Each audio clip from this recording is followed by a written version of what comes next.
Hello बच्चों, आपका स्वागत है आपके अपने यूट्यूब चैनल पर। बच्चों, आज का जो टॉपिक है हमने पढ़ाई से थोड़ा सा अलग हटके रखा है। पढ़ाई से अलग हटके रखने की वजह क्या है? तो वजह ये है कि बच्चों के जो है कमेंट आते हैं कि सर हमारे ऊपर जो है जैसे ही एग्जाम आ जाती है तो पढ़ाई का प्रेशर आ जाता है। तो पढ़ाई का प्रेशर हम कैसे हैंडल करें? हम थोड़ा सा घबरा जाते हैं एग्जाम्स को लेकर। हमें ऐसा लगता है कि हमने पढ़ाई कर ली है फिर भी हमको पेपर अच्छा नहीं जाएगा हमारा। ये इस तरह के बहुत सारे क्वेश्चन रहते हैं। तो बच्चों, मैं आपको बताना चाहूंगा कि पढ़ाई का जो प्रेशर होता है, ये प्रेशर डिपेंड करता है हमारे खुद के डेली बिहेवियर पर, हमारे डिसिप्लिन पर, है ना, हमारे रोजमर्रा के कार्य पर, किस तरीके से हम स्टडी करते हैं उस पर निर्भर करता है।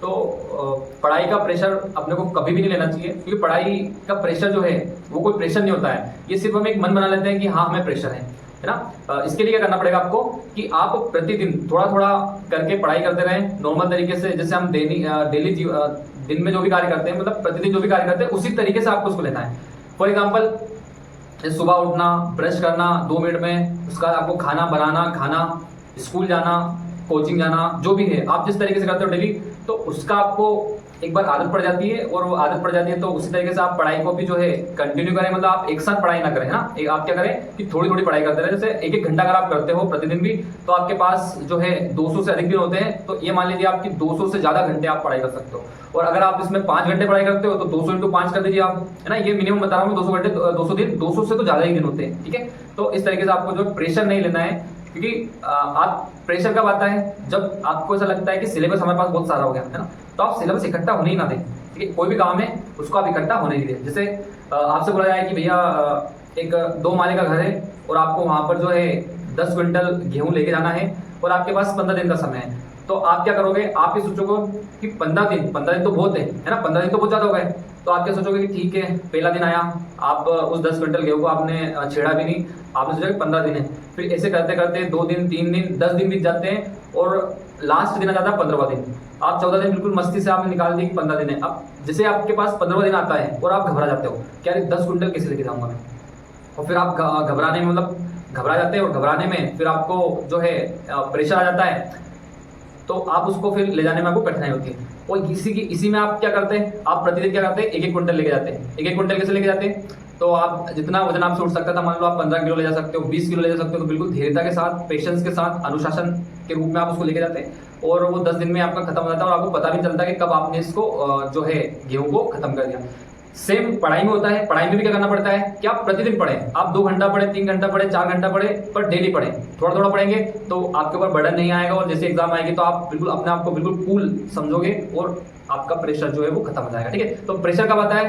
प्रेशर आता है डिसिप्लिन की कमी की वजह से, प्रेशर आता है डेली पढ़ाई ना करने की वजह से, है ना। इसके अलावा भी जो है बच्चों का क्वेश्चन है कि सर जैसे ही एग्जाम वगैरह आती है, जैसे त्रैमासिक परीक्षा है, अर्धवार्षिक है, वार्षिक परीक्षाएं है ना, इस तरीके से कोई सी परीक्षा आती है तो क्या हमें उस दिन नहीं पढ़ना चाहिए, उसके एक दिन पहले नहीं पढ़ना चाहिए, कि पूरे साल भर पढ़ना चाहिए या नहीं पढ़ना चाहिए? तो बच्चों को बताना चाहूंगा आपको एक बार फिर से कि आपने अगर अपनी लाइफ में सिर्फ एक काम कर लिया कि आपने डिसिप्लिन को आप लेके गए, टाइम मैनेजमेंट आपने सही से कर लिया, तो आपको कोई सी भी एग्जाम हो, ये एग्जाम है तो आपकी मान लो 11th-12th की है, इसके अलावा भी आपकी जो आप इसके बाद जो कंपटीशन देखोगे कि कंपटीशन जो है बहुत हाई लेवल का हो चुका है। लेकिन मैं ये बताना चाहूंगा कि कंपटीशन हाई लेवल का नहीं है, आपने अपने व्यक्तित्व को, अपने आप को जो है हाई लेवल का नहीं बनाया है, इसलिए आपको प्रॉब्लम आती है ना। अगर आप अपने आप को बना लेंगे, आप अपने आप को डेली जो है कहीं ना कहीं अपनी स्किल्स को बढ़ाते रहेंगे, किसी फील्ड में बढ़ाएं या पढ़ाई की फील्ड में बढ़ाएं, आप थोड़ा थोड़ा स्किल्स को आप बढ़ाते रहोगे,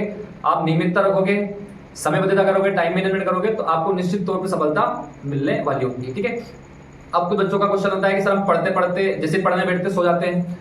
तो मैं बच्चों को बताना चाहूंगा कि ये वाकई में होता है कि जब हम पढ़ने बैठते हैं तो उस समय हम जो है सो जाते हैं और उस समय सबसे ज्यादा नींद आती है। तो इसको कैसे दूर करें? तो बच्चों आपको क्या करना है कि आपको 2-3 चीजें जो होती है उनको बिल्कुल अलग रखना है ना।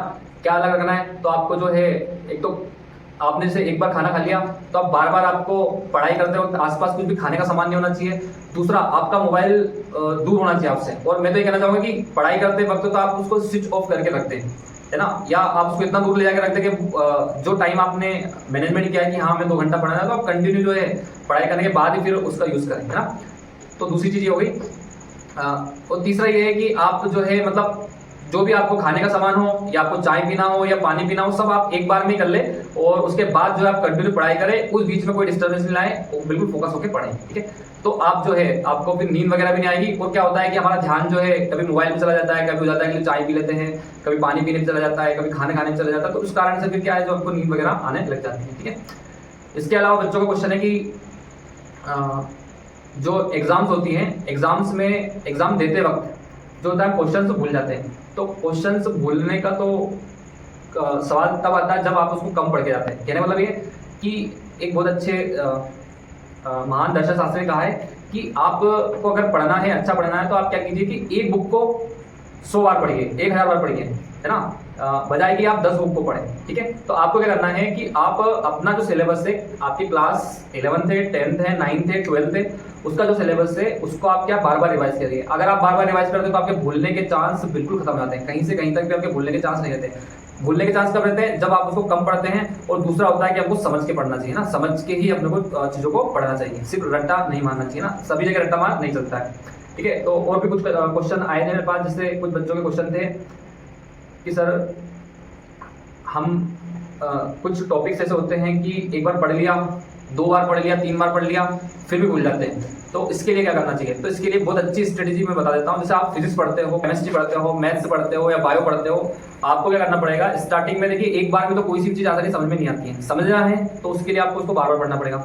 तो आप एक बार पढ़ें, फिर उस चीज़ का रिवीजन लगभग 4 या 5 दिनों बाद करें, फिर अगला रिवीजन आप जो है 8 से 10 दिनों बाद करें, फिर अगला रिवीजन जो है 15 दिनों बाद करें, फिर अगला रिवीजन आप 1 महीने बाद करें। तो इसे कंटिन्यूटी जब आप रिवीजन करते रहोगे तो रिवीजन करने की वजह से जो है आपको चीज़ें बहुत अच्छे से याद होगी और वो समझ के भी याद होंगी ना। और जब चीज़ें आपको बहुत अच्छे से समझ के और बार बार प्रैक्टिस करने से याद करोगे तो आपको बहुत लंबे टाइम तक रहेगी। और आप सोचते हैं कि सिर्फ हम उसको एग्जाम टाइम में पढ़ ले, तो एग्जाम टाइम पे पढ़ना गलत है, ठीक है। मैं आपको एक MS धोनी की बहुत अच्छी बात बताना चाहता हूँ कि उनसे जो है उनके फादर ने कहा था, मतलब जब वो क्या एक बार मैच खेलने जा रहे थे, तो उस दिन के पहले, मतलब जिस दिन मैच खेलना था उसके 2 दिन पहले तक वो प्रैक्टिस नहीं कर पाए थे। तो जब वो 2 दिन पहले प्रैक्टिस नहीं कर पाए तो उनके माइंड में क्वेश्चन आया। फिर उन्होंने अपने फादर से कहा कि मैं जो है 2 दिन से मैंने प्रैक्टिस नहीं की, तो हो सकता है मेरा मैच बिगड़ जाएंगे। तो उनके पिताजी ने कहा कि बेटा आप 100 दिन प्रैक्टिस करो और 1 दिन प्रैक्टिस करो तो कोई फर्क नहीं पड़ने वाला है, और आप 100 दिन प्रैक्टिस ना करो, लास्ट के दिन प्रैक्टिस करो तो भी कोई फर्क नहीं पड़ने वाला है।